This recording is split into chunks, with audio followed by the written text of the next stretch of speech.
welcome back to Freedom Revamped, the podcast. I am so excited for today's episode. And of course, I'm joined by no other than Miss Kourtney. Say hello to everyone. Hello. So, me and Kourtney are also joined by a very special guest for today's topic of the power of affirmations. So, without further ado, let's go ahead and bring her up, Kourtney. Yes, so today we have Miss Nia Love. I am super excited. I've connected with her via social media a couple of times, and her presence is just super amazing. I know you guys are going to love her, and this topic is going to be amazing. So let's go ahead and bring Nia on. Hello. Hey, Nia, how are you? I'm good. How are y'all? Welcome. Good. We are so excited to have you today for today's Happy to discussion. be here. Power of affirmations. But before we jump into today's conversation, we just want to know a little bit about who you are and what it is. Yes, so I am Nia Love, just like Kourtney gave me that amazing introduction. But I am a health and positivity, wellness, spirituality influencer. So I'm constantly posting things about like becoming your better self, growth, and healing from trauma. I'm very knowledgeable about the topic. I've been a public speaker and a spoken word artist on these topics, and I've been a huge mental health advocate literally my whole life. So I'm so glad that you guys, saw that I was fit to speak on this topic, and I'm so grateful to be here. Well, thank you so much for joining us. Kourtney, go ahead and kick it off for us. All right, guys. So you should know by now that at Freedom Revamped, it is tradition that we ask our guests how they define freedom. So, Nia, that is the first question we have for you today. Ooh, fun. Okay. So freedom for me is being free of the things that held you back in your life. So, for example, for me, the biggest thing was my mental health challenges that I dealt with. So, my anxiety, my depression, the self limiting beliefs that were taught to me as I was a child, just having those chains on me and keeping me from being the person that I desired to be. So freedom to me is figuring out how to free yourself from those chains of society and that your family put on you and being your best self, whoever that may be. Love. Love it. So, our follow-up question to that, because freedom is not something we can achieve overnight, it's something Right. that we have to quote unquote practice because we've been taught who to be, who not to be, what to do, what not to do our entire lives. So when we finally reach that age of being quote unquote free, we have to practice it and remind ourselves of it. So how do you practice freedom? Wow, that's a really great question. So, one thing that I do, and I feel like we'll talk a little bit about when we really dive into the topic for today, is I self evaluate daily. Like daily, I am asking myself, what do I desire? Who is the woman that I want to be? How can I improve today? Like it is that constant self evaluation that gets you to the point where you can feel free, like free to be yourself, free in your own mind. So I just think it's the daily practice of it. How can you be better like every day? Absolutely. That's a wonderful answer. Well, I am so excited because, as you said, this is going to be a great conversation that we're getting ready to dive into, especially the climate of the world around us and the height of self-love and things like that. And affirmations have come up in that conversation. So without further ado, let's go ahead and hop into the conversation of the power of affirmations. Yay. So affirmations are defined as actions or the process of affirming something or being affirmed, or it's the emotional support or encouragement. Based on this definition and your own understanding of what affirmations are, do you believe them to be effective? Most definitely. Do you want me to get into the specifics of why? Please, I want to know why. Okay, so one thing that people confuse affirmations for is motivation. Motivation is temporary and it's fleeting. And affirmations are not. If you're just using affirmations to motivate you, then you are not utilizing the true power of affirmations.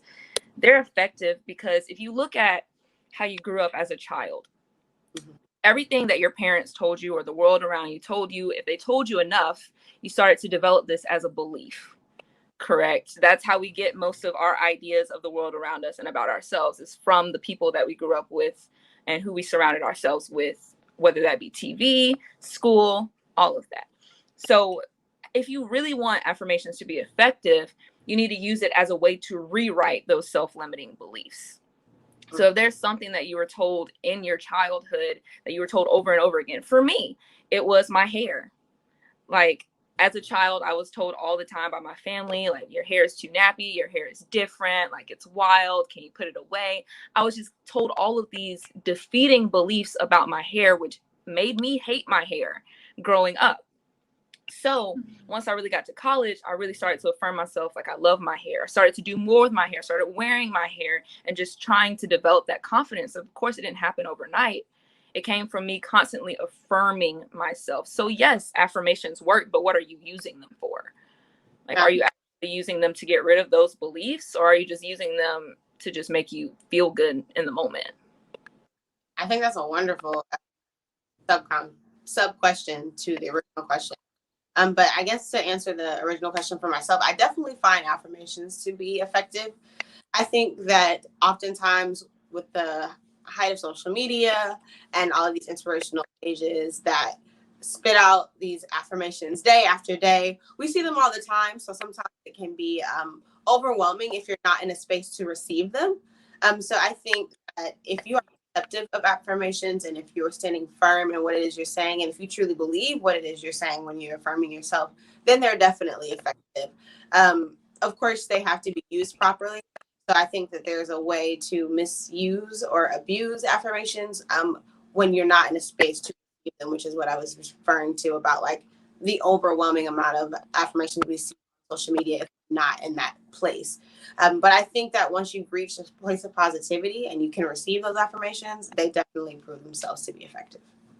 Most definitely. And I'll agree with both of you guys. I'm huge on the power of manifestation, quote unquote, which goes hand in hand with affirmations. So it's like you're speaking these things over your life until you believe them. And the reason I say manifestation is because we can also speak negative things over ourselves, and those things can ultimately come true too. So I believe that affirmations is kind of the opposite end of the spectrum, where we're saying, I am beautiful, I do have a purpose, I am free, whatever your affirmation may be.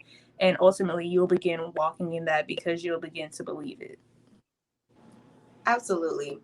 So now that we've kind of touched on affirmations and how effective they are, what are some affirmations that you guys use on a daily basis at this time? Well, I suppose I'll go first. I don't. And here's why. So the things that I desire, like I said, your affirmations are supposed to be used to overwrite those things, those self-defeating beliefs from your childhood that you no longer want to believe about yourself anymore. So for me, I discover new things about myself, new traumas that I didn't even know were there every day. Like, I evaluate my desires every single day. So my affirmations change day to day. And I'm constantly evaluating, I'm constantly writing about this, journaling about this. And every time I journal, I'm writing down, okay, what's the trauma that I'm defeating today? What's something that I'm conquering today? What is it that I desire? What is the woman that I desire to be? And I write my affirmations for those. And that happens nightly.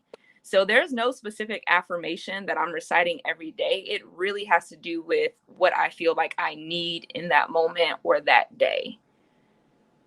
Absolutely. That's good.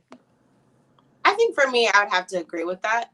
I try my best to be optimistic in situations that appear to be negative. And I think one of the biggest things that I've kind of has stuck with me, I don't use it every day, but it is one that I stand by. Like, where I am right now is not where I will always be. Mm-hmm. That's beautiful. That's been like the most reassuring thing for me, especially coming into adulthood. Well, I mean, I'm 27, but experiencing and like fumbling through adulthood and seeing what it means for me. Every day is different. Every day comes with new responsibilities, new understandings of who I am and how I exist in the world. And because of that, I have to sometimes take into consideration where I'm at right now. And that's not always you know, the best feeling when you're not where you want to be, or if you had ideas of where you wanted to be. So just kind of settling in the fact that like, this is where I am now, but I'm not always going to be here. And I've overcome the other things. And if I could just see beyond where I'm at right now, then it sometimes gives you a little bit of optimism. So that's one that I think kind of remains consistent, although it's not a daily affirmation. Yeah, and I think mine is very similar to that. Mine is I am not my current circumstances. So it's very similar to the one you said, because so often I can get caught up in what's going wrong in my life, or what's not going how I thought it should be, or even decisions that I might make at that certain point in time. And I have to remind myself, like you said, where I am right now is not where I'll always be. And I am not made up of my circumstances, because when bad things happen, we automatically assume we have a quote unquote bad life. But really we're just having a moment that isn't going how we wanted it to. So I think mine is very similar to yours. Absolutely. I think sometimes the negative things put a filter over the good things we have going on. That's why it's so important to practice gratitude, so you can like release that filter and see life for what it truly is and all the good things that you have to be grateful for. But that definitely comes with like a emotional maturity once you've like gotten to a place of like, okay, I can see past what's going on right now, because it is hard. I had to figure it out. And it took me some time, but once you get there, I think that it's a great and free feeling. Yeah. So we talked about some of our affirmations, and when we think of the words of affirmation, it's actually known as a love language. So do you consider it to be one of your love languages? Honestly, all the love languages are my love language, if we're being honest here. Like, I need all five, but no, when I took the actual love language test, I think it came in at like third behind physical touch and quality time, but it's still up there. And it's like, although all of them are important, words of affirmation is like one of the most important to me, because like I said, when you're affirming something, you're saying that you desire it. Like, you desire for this thing to be true, which is why you continue to affirm it. So if my loved ones are telling me, hey, I want you in my life, or I love you, or you're beautiful, you're telling me that I matter enough to you to be affirmed, that I am desired by you. And everyone loves to be desired. So yes, most definitely. It's up there. Oh, yeah. What about you, Kourtney? Yeah, I think words of affirmation has definitely been one of my top love languages in the past, but I've been honestly trying to not make it one, at least from others, because I used to get it confused with wanting their validation. So it would become to the point where I needed people's words of affirmation so much that if I didn't get it, I would feel like I'm not loved or I'm not worthy of love. So I more so seek words of affirmation as a love language from myself now, more so than I do from others. I think that's definitely an interesting perspective, because sometimes we forget the relationship between self and self, like the relationship that you have with yourself, the way that you love yourself. So it's definitely important to consider that a part of that love language. I think I'd say that words of affirmation is definitely one of my love languages. I've always been big on academia, so you know, when you look at that concept of academia, you have grades, and it's a very strict system that says if you do good, you get an A. If you do bad, you get an F. Or if you do in between, you get a B, C, or D, or whatever the case may be. And that meant so much to me growing up that it kind of took on a huge role in how I existed. Like, my validation for self was like based on this affirming thing of this grade, or like having write on my paper, great job, or whatever, or give me positive feedback. But the older I got, and the way that I translated that into my own personal relationship, because I am in a relationship, much like what she was saying earlier, about wanting to hear from others how they feel about you, whether they love you. It's a declaration. So if you take it out of the context of like being an affirmation, it's more so like the declaration, like someone being able to declare that they care about me, or declare why they care about me, or whatever the case may be. Because I think that it takes a lot to do that. So if somebody can do that, then it shows that they love me. So I definitely would consider it to be one of my love languages. So, Kourtney, you didn't know this, but you just kind of segued into our next question. You talked about the way you love yourself. So I want to ask now, how do you go about affirming yourself? So we're talking about this power of affirmation, and there, when we're thinking about that power, we want to make sure that we don't just inflict it on others, but we inflict it on ourselves. So how do you go about affirming yourself? Yeah, so every night, and I actually have it, but I write in my affirmation journal. And I try to every night at least. Consistency is a thing that we are working on, and that we are affirming. But anyway, every night I journal in my affirmation journal. And what that looks like the format of my journal entries are, okay, what is it that I noticed that I need to work on, or an area that I need to improve in, or just any thought that I had today about myself and where I come from. And the second thing is, what is it that I desire?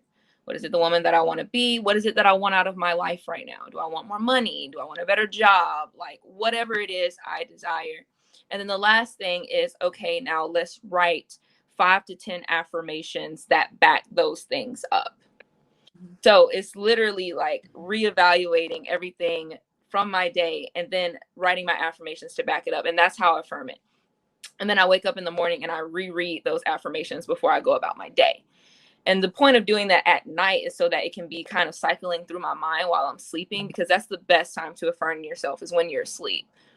So also I listen to, I have a YouTube playlist full of random affirmations. So I kind of pick the videos that I want to watch throughout the night, and I have those playing while I'm sleeping. And it's just so you can keep those positive, because a lot of people, they go to bed and the first or the last thing that they do before they go to bed is they're scrolling through social media or they're watching a movie. And so your brain is processing that while you're sleeping. You don't even realize it. If you ever realize that your dreams, they start to be about the last thing that you thought about. So yeah, if you're thinking about something positive, or if your mind is listening to things while you're sleeping that are positive, that's what's going to be cycling through your brain and then into the next day. So that's why I like to affirm at night. Absolutely. Kourtney? That was good. I'd say that, yeah, it was. I'm going to start doing that. But I think I affirm myself by honestly saying the things to myself that I used to think I needed others to say to me. A huge part of my journey was discovering who I was and knowing who I am without other people having to tell me first, because, and I say this, I feel like every interview, but because a huge part of my life was listening to what other people said and was not knowing who I am without someone telling me. So I think lately I've just been affirming myself by saying, okay, Kourtney, you are loved. You are worthy of love. You do not need anybody else to tell you this, because you love yourself enough in the place of other people. So I think that's how lately I've been affirming myself. It's just giving myself what I used to want or thought I needed other people to give me. That's awesome. I think I'm taking a little bit of a way of affirming myself these days. So I've been publicly affirming myself, and that's because I feel like I had done it privately in the past and I wasn't believing it. So, with the help of social media, or just even in social gatherings with friends, sometimes I find myself publicly affirming myself. So I might get on Instagram and say, I look good today. I just thought you guys might want to see me. I've literally said that before, because it's just a thing of having so much confidence at 27 years old that I had not even 1 ounce of 10 years ago is such a great feeling. This DeShon is unstoppable. One of my favorite things to say to myself is, I'm fearfully and wonderfully made. And it's because I finally believe that. I finally feel unstoppable. No one can tell me anything about myself, because I've already defined who I am for myself. So all of the things like Kourtney was saying, before, I feel like when we're in our youth, people put all of these labels on you. They say these things to you. Growing up, it was, oh, you're skinny. Oh, you're kind of cute. Oh, if you looked like this, or if you were a little bit, you didn't have this, and if your hair was a little longer, it was all of these things that could potentially make you this quote unquote perfect person. But we didn't. That's because we didn't know we were already perfect just the way we were. Yeah, we didn't have the ability to affirm ourselves in that moment. So I'm so grateful to say that at years old, I'm able to affirm myself both privately and publicly because I'm very confident in who I am. And though I have, times where, you waver with your self-confidence because of circumstances, or it could just be a day where women, whatever the case may be. I'm so grateful that I get to affirm myself in a way that I feel like is confident. It's not arrogant. It's just confident. Yeah. And And that's something I was going to ask since you said that, because Nia, I do see on your post that you do post affirmations about yourself. You do let people know that you love yourself. And DeShon, same on your stories. But a lot of people feel like they don't want to do that because they don't want to come off as arrogant, because really this world does not know that you can be confident without being arrogant. So how do you go about publicly affirming yourself without coming off as arrogant, I guess we can say? Mm-hmm. Nia, I'll let you answer that first. Yeah. So first big thing is that I don't really care if people think that I come off arrogant or not. And that's just that. But I realized that a lot of people still are attracted to my energy and attracted to my posts because I don't come off arrogant. And I guess the kind of way that I do that is that I create a balance on my page. So you see that, yes, I do. I look great today, or I'm this, I'm wonderful, like I'm beautiful. I do that.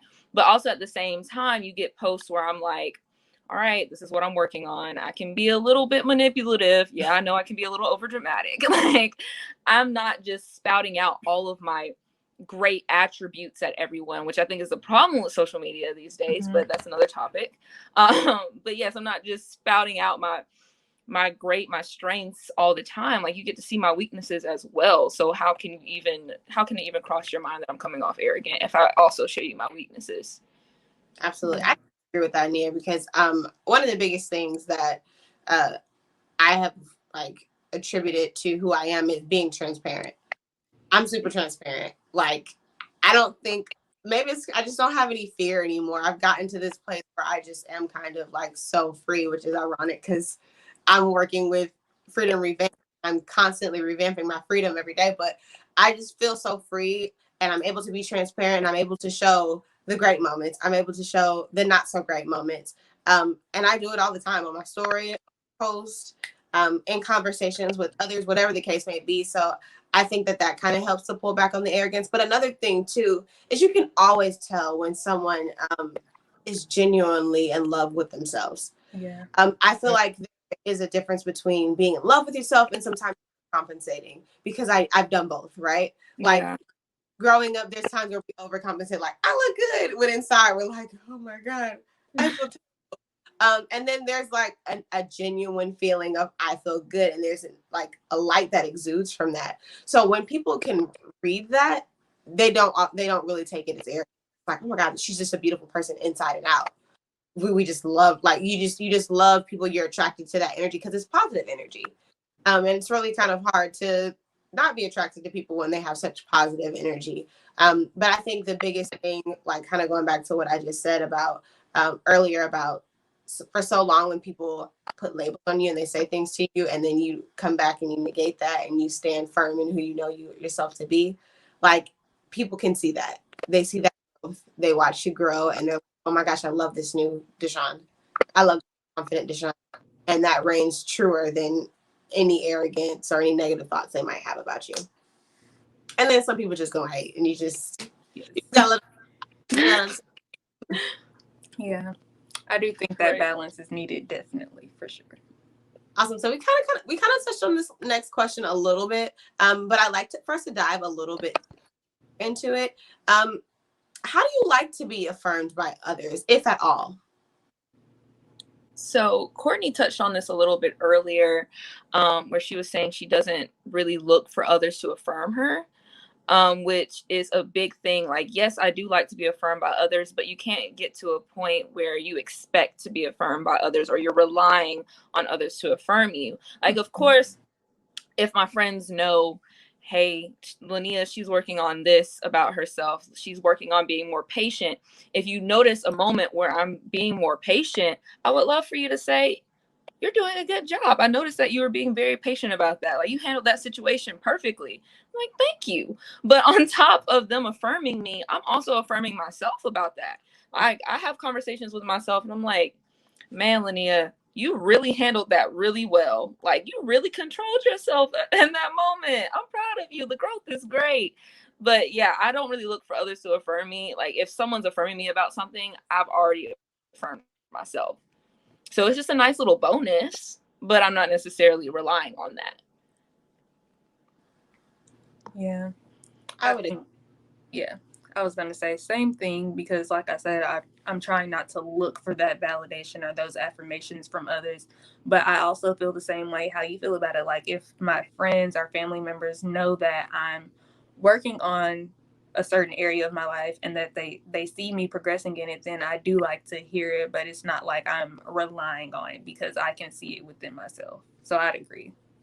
Absolutely. I like to think as like affirmations from others, it's like a treat.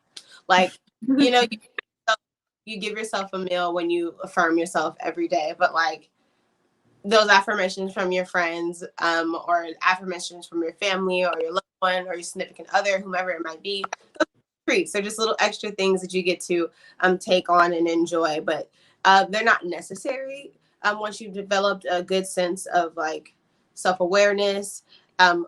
As Nia was saying earlier, like that's the biggest thing. Like once you have strong self-awareness, you can kind of navigate your own self-affirmation. But to say I don't like them, I don't know if I could say that. Like Nia said, everyone loves a little affirmation, but they are definitely true. You don't have to have them, I'd say. So what are ways in which we can affirm ourselves in these tough times and situations? Because earlier I mentioned to you all, sometimes it is overload when people try to give you these positive affirmations, or even when you're trying to pull yourself up with positive affirmations when you're going through time. So how do you go about affirming in those tough times and situations? So I always tell people when they're going through a tough time or they're at a very low point in their life that they have to figure out what it is that they want in that situation. Like, for example, when I was at my lowest and I had lost my job and I was on my mom's couch, like what I desired more than anything was to, one, find the happy in my situation, but two, to get out of that situation. And all of my affirmations around that time, as I flipped through my affirmation journal, were about jobs and opportunities are attracted to me. Like, my house is on the way. Like, I can be happy no matter what situation that I'm in. So people think that these affirmations are one size fit all, which is the problem. And I see it a lot with influencers nowadays, and I really try hard not to be that.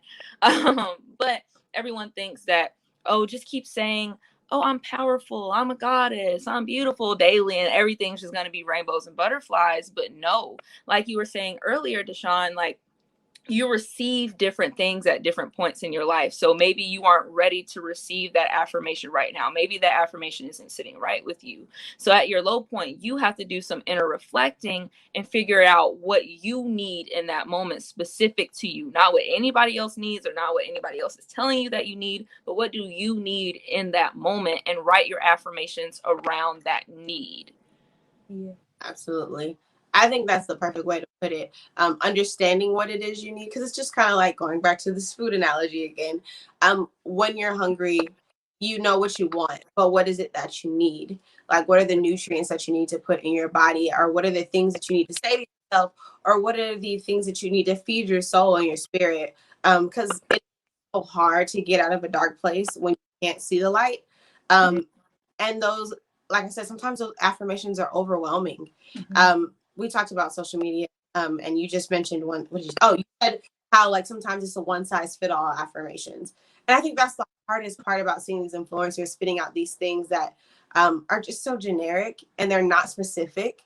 And I don't know about you guys, but when it comes to like my prayers and anything, I believe that God wants us to be very specific about what it is we need or what it is we desire. So in order for us to do that, we have to be specific with our affirmations too. Like you said, jobs attract me. My home is on the way. That's very specific to the place that you were in.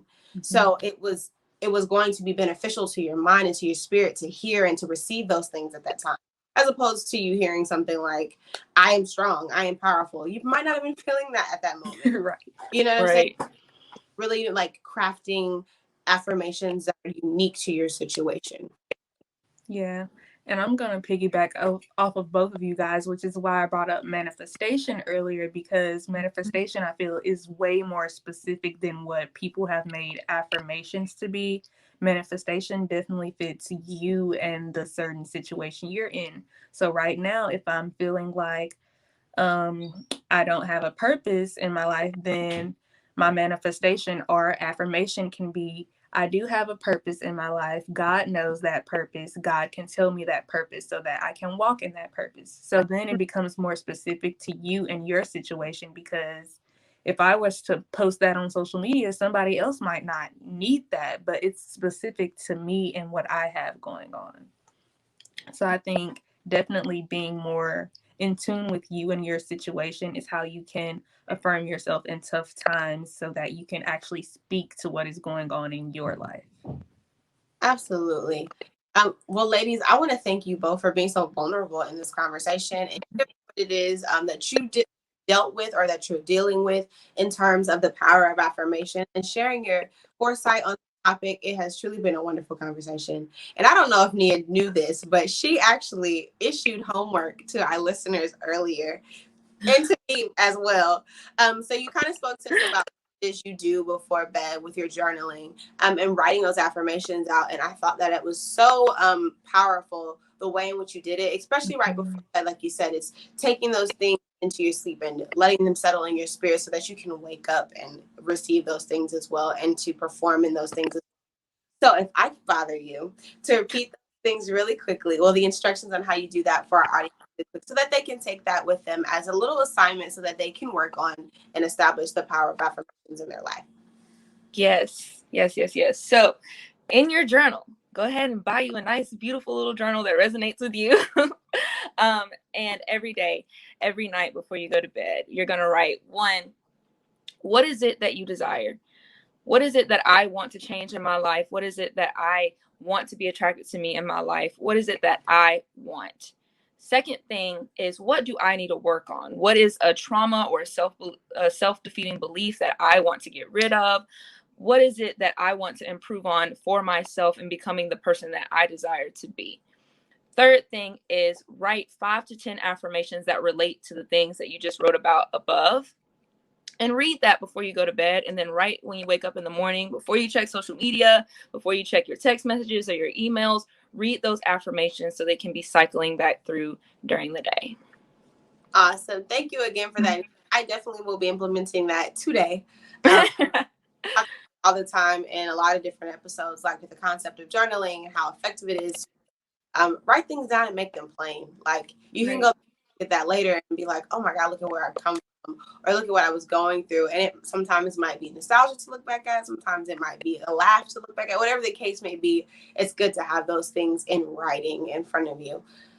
So I guess I want to change this last question because Nia did bring up the concept of like sometimes affirmations get to be a little bit too generic. So I want to be very specific to where we are. So I'm asking you guys a little vulnerable, but I want us to leave the audience with an affirmation that resonates with us, that may just resonate with another listener who might be in the same place that we're in right now. Right. So my affirmation would be choose the higher thought. And I literally have this framed on my living room wall so that I can see it every time I walk out of the door. But choosing the higher thought just means choose the thought that feels good. I know for me, dealing with depression and anxiety and overcoming and conquering those things, I have a tendency to be attracted towards the most negative thought. And I think human beings in general, unless we are like growing up, unless our parents kind of put it in our brains to think more positively, which I'm sure a lot of our parents weren't aware of that at the time, so probably not. But we are attracted to the most negative thought possible. And that's where a lot of our bad feelings come from. But people don't understand that the goal is to control your thoughts. Like you can control your thoughts. Yes, you can have a negative thought that pops up, but it is your choice if you decide to go along with it. It is your choice if you decide to spiral and chase that thought. And a lot of the times we're on autopilot and we just kind of let our thoughts run rampant. But no, we're supposed to be able to control it. So when I notice that I'm not being in control, when I notice that I'm starting to spiral, when I know that I'm having negative thoughts and I'm starting to go into a bad place, it's choose the higher thought, choose the higher thought, choose the higher thought. Think of something that's happier, more positive. It is okay to think about the happy things. I feel like we don't give ourselves permission to think about the good things, but no, we're supposed to. Like, optimism is seen as not being realistic, but it really is. So it is okay to think about the good things. So choose the higher thought. I love it. Yes. Great. I think mine would be, since I've been kind of mentioning this throughout the entire episode, is the love I desire from others is already mine to give myself. So I don't need it from other people. So whenever you're feeling like, you need so and so to tell you that they love you, just realize that you have the ability to love yourself enough to not need that. Awesome. I love it. Mine is very basic, but it has a deep meaning for who I am right now. But it's shine your light. And the reason why I say that is sometimes I feel like I get in dark places that I'm able to illuminate on my own. Like, I don't need anybody else to come in and light it up. I just have to turn on my light, and then I can see. I can see all the things I have to be grateful for. I can see the positive things around me. And it kind of correlates with what Nia was saying about choosing the higher thought, like being able to see the beauty in things. And the thing, like piggybacking off what she said too, optimism is not always looked at as realistic. And I function in that area now because I did deal with so much anxiety that put me into a negative space. But now I get to function in this place of like, I don't have to think about what could go wrong when I can also think about what could go right. So I think shining my light is the most important thing for me right now. And I hope that that's something that resonates with the listeners as well. But I want to thank you ladies again because I have been given so much life through this conversation. I feel so good. I can't stop smiling. But it's just really great energy, really great conversation. I want to thank you, Nia, for joining us. Thank you. It's a pleasure to have you here, of course. And this has been quite a lovely episode. So you already have your homework. So that means get your journal. Make sure you follow the instructions. If you need to rewind and hear them verbatim from Nia, they are available for you to do so. Also, before we go, we want to make sure that you keep abreast to what it is Nia has going on. So Nia, please share with our listeners how they can find you and see what you have going on. Yes, so I am very active on Instagram, daily with the motivation, daily with the thoughts and the inspiration, the growth and the healing. So you can find me on Instagram at by Nia Love, which is BYNIALOVE. Awesome. You want to sign us off? Yes, so I am going to do a shameless plug actually first. Since Nia said we need our journals, a friend of mine owns a stationery company. It is called Talago Stationery Co. And I'll link that along with Nia's instructions in the description. But until next time, continue to practice freedom. Bye.